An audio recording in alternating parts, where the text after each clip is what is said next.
Hello guys, welcome back to our new video.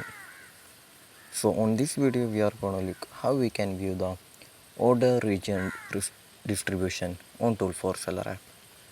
So for viewing the order region distribution we just need to open the Tool4seller app.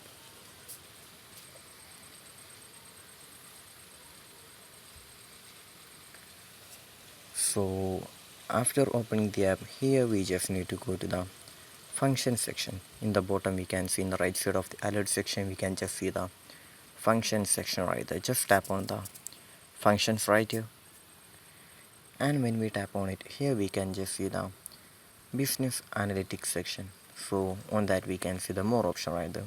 Just tap on the more in the business analytics section. Just tap on the more right here, and in here we can just see the order region distribution right here. So if you have an account connection, we can just see the order region distribution. So this is where we're gonna see the order region distribution Tool4seller app. So I hope this video was useful for you. So just do like, share, subscribe to our channel. Thank you and have a nice day.